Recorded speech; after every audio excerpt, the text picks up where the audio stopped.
do F, Escola de Formação Eclesiástica. Ela era presencial, mas nesse momento de isolamento social nós estamos fazendo através de videoaula, aqui no aconchego gostoso do meu lar, no interior da cidade.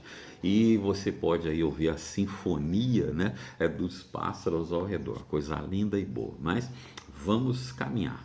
Antes que o vídeo vá até o final, se inscreva aí no canal, dá o seu like, comenta abaixo como isso tem ou não edificado a sua vida, dá bastante like aí, que é para potencializar e que edifique tremendamente a sua vida. Hoje, dando prosseguimento às nossas aulas de liderança, estamos trabalhando ali o tópico de visão, alvos e gestão. Nesse sentido, eu quero falar com você hoje sobre a gestão de projeto. Viemos falando que a pessoa precisa, na aula passada, a pessoa precisa ter um projeto, que projeto é um empreendimento temporário, planejado, executado e controlado, com o objetivo de criar um produto ou um serviço único, que é aquilo que você quer entregar, né, lá na frente. Mas para isso você precisa planejar e executar controladamente. Aquele que não planeja está planejando seu próprio fracasso. Então, para isso, vamos falar um pouco sobre essa gestão de projeto.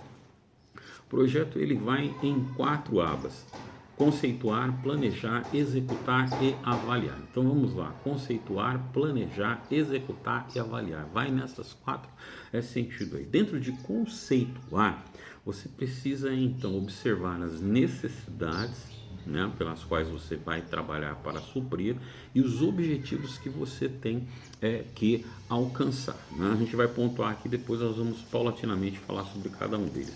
No bloco do planejamento, é preciso pensar nos princípios e no programa, os princípios que vão gerir, né, esse trabalho que eu vou fazer e o programa que eu vou estar desenvolvendo.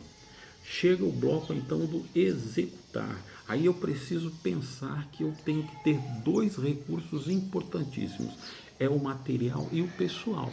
Eu preciso ter os recursos necessários financeiramente para poder executar aquele trabalho, mas também precisa ter a mão de obra para fazer. Você não tem mão de obra, não adianta você ter os recursos, mas se não tem a mão de obra, você não consegue executar. Ninguém consegue fazer nada sozinho, amém? Aprendeu aí, líder?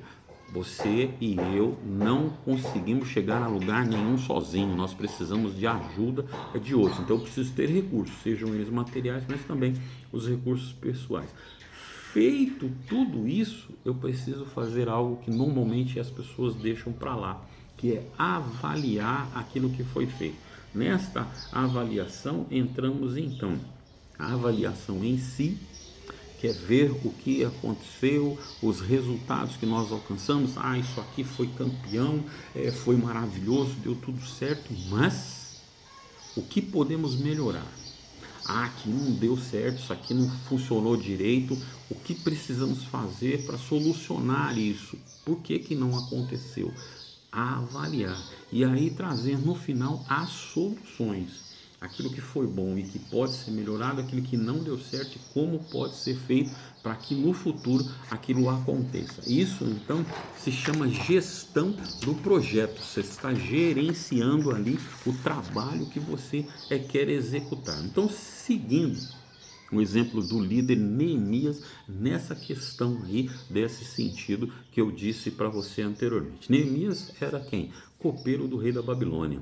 Sendo uma pessoa de personalidade organizada, sensível às necessidades ao seu derredor, quando ele então fica sabendo da situação dos seus irmãos ali em Jerusalém, né? Capítulo 1, versículo 3 do livro de Neemias, ele na hora se dispõe a usar as suas habilidades administrativas lá em Jerusalém para suprir a necessidade. Então, dentro do nosso círculo, vamos ver a questão do conceituar, que é o primeiro ponto. Então, olha lá, o administrador por excelência, ele busca a Deus em oração, foi o que Neemias fez. O líder eclesiástico, o líder cristão, e aqui estamos falando mais com foco em liderança cristã.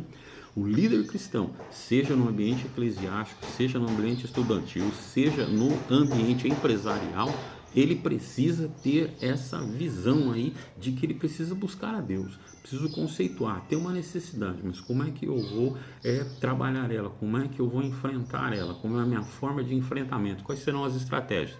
Buscar a Deus em oração para ter essas respostas. Precisa reconhecer a boa mão de Deus em todo o processo, que em todo momento, durante toda a execução daquilo que você se propôs a fazer, a mão de Deus estará sobre você, com você e usando você para realizar os propósitos. Eu preciso ter esse entendimento. Ele sabe depender de Deus. O líder cristão, né, eclesiástico, ele tem que entender que nas mais variadas áreas que ele vai trabalhar, ele vai ter que sempre depender de Deus, porque ele vai trabalhar com pessoas. Não importa qual seja a sua área de atuação, é aquilo que eu volto a dizer, seja ela estudantil, na área acadêmica, seja na área empresarial, seja na área eclesiástica, seja na área familiar, nós vamos lidar com um único material, o material humano.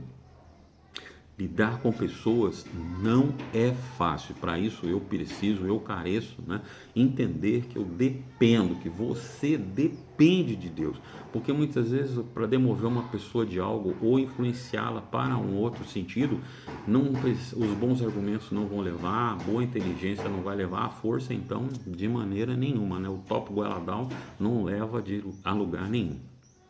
Preciso então depender de Deus para mover, para tocar, para agir, para abrir a mente, para dar entendimento para aquela pessoa e assim ela ser conduzida até aonde precisa ser, para que aquela situação se resolva. Situações às vezes fogem à nossa capacidade, fogem ao nosso controle, né? Estão aí como que a deriva, mas Deus está no controle. Quando eu dependo de Deus, Deus com certeza vai me ajudar a resolver e sanar essa situação.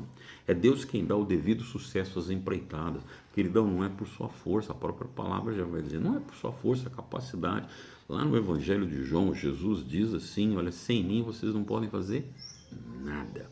Então, o líder eclesiástico, o líder cristão, ele precisa entender que ele depende de Deus e que o sucesso vem do Senhor e que a visão de Deus de sucesso não é a mesma sua nem a mesma minha. A visão de sucesso de Deus é totalmente diferente da nossa. Então, às vezes, naquilo que eu estou olhando, estou vendo fracasso e insucesso, Deus está vendo obra realizada, Deus está vendo obra concretizada. Vou te dar um exemplo rapidão aqui para você perceber. Vamos entrar na questão do dízimo, sem entrar no mérito, uns acreditam que sim, outros acreditam que não, sem entrar nessa apologética. Só quero usar como exemplo o seguinte: quanto cada pessoa, pensa você comigo, quanto você dá de dízimo? A importância, o valor agregado em dinheiro. Tá, pensou? Muito bem. Agora, você vai entregar esse valor para o Deus do universo, o Deus criador do universo, criador de todas as coisas. O Deus que a palavra dele diz que ele é o Deus todo-poderoso. Então imagina, esse valor, não importa qual seja para mim, esse valor que você dá, você acha que vai mudar Deus de alguma coisa? Você acha que Deus está olhando para isso? Não. O que Deus vai olhar, queridão, é o seguinte, que está por trás e muitas vezes nós não percebemos. Você pega e leva o seu dízimo e entrega. Deus não vê o valor, Deus vê a obediência. Você retém. Deus não viu o valor que poderia ter entrado e não entrou. Deus vê desobediência. Então, na ótica do ser humano, eu dei X, eu contribuí com X. Deus viu, é obediente. Na ótica humana, eu retive, Deus não precisa, eu não vou dar. Na ótica divina, é desobediente. Entregar ou não dízimo para Deus a visão é obediente, desobediente. Você percebe? Às vezes a visão de Deus é diferente da nossa. Então, muitas vezes, aonde você está vendo insucesso e fracasso, Deus está vendo obra realizada. Pensa nisso aí, porque somos diferentes. Necessidades. A necessidade é que faz o peixe morder a isca. É uma frase, né, de Ebenezer Bittencourt, que é ali o dirigente, né, o presidente do Instituto Haggai Brasil. A necessidade é que faz o peixe morder a isca. Verdade. Se ele não está com fome, se ele não tem necessidade de se alimentar naquele momento, ele pode até nadar em volta da isca, mas aquilo não quer dizer nada para ele, né? Você vai perder horas ali, ele está bem alimentado, não quer nem saber. Mas a partir do momento que vem a necessidade, que vem a fome, ele precisa se alimentar, ele viu, ele vai, é morder. Então é a necessidade que faz isso. Então o que eu preciso entender dentro de necessidades? Problemas precisam ser resolvidos. Problemas não se resolvem sozinhos e nem podem ser empurrados com a barriga. Eu tenho um problema, eu preciso resolver. A gente vai comentar um pouco mais sobre isso quando lá na frente entrarmos na questão de conflitos, né? Como trabalhar conflitos. Então vamos ver isso e aí vai vir bem à tona essa situação. Problemas precisam ser resolvidos. Você precisa ser atitude. Tem um problema, não vai empurrando, não vai deixando. Vai lá e enfrenta, resolve. Aparentemente, então, para Neemias, o problema a ser resolvido, reconstrução dos muros. O muro de Jerusalém foi derrubado e suas portas foram destruídas pelo fogo, versículo 13. Então está lá um problema que precisava ser resolvido. Necessidades emocionais, né? O desprezo sentido pelo povo na situação de viver numa cidade cuja a situação era de fragilidade, os muros estavam derrubados, a cidade então estava susceita, né, suscetível a ser invadida pelos inimigos, porque ela não tinha a proteção do muro, as pessoas então se sentiam ali esquecidas, menosprezadas. As necessidades legais, então o rei, com a rainha sentada ao seu lado, perguntou-me, quanto tempo levará a viagem, né? Quando você voltará? Então ele precisava resolver essa parte legal de quando eu vou sair, quando eu vou voltar, o que eu preciso, né, para a viagem. Havia as necessidades materiais para a construção. Verso 7 até o versículo 8 diz assim, e a seguir acrescentei, se for do agrado do rei, que dê cartas aos governadores dos Trans-Eufrates para que me deixem passar até chegar a Judá. Então, questões de segurança também ali, né? Às vezes, numa caminhada, numa viagem, eu preciso pensar na segurança. Às vezes você vai ter aí uma saída com seus liderados.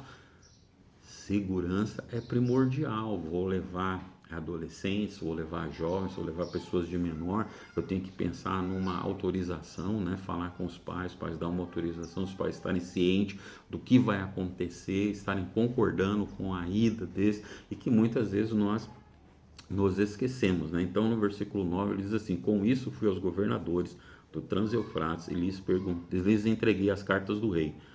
O rei fez-me acompanhar numa escolta de oficiais do exército. Então você vê que há necessidade aí de nós nos preocuparmos com esta questão. Até o próximo vídeo.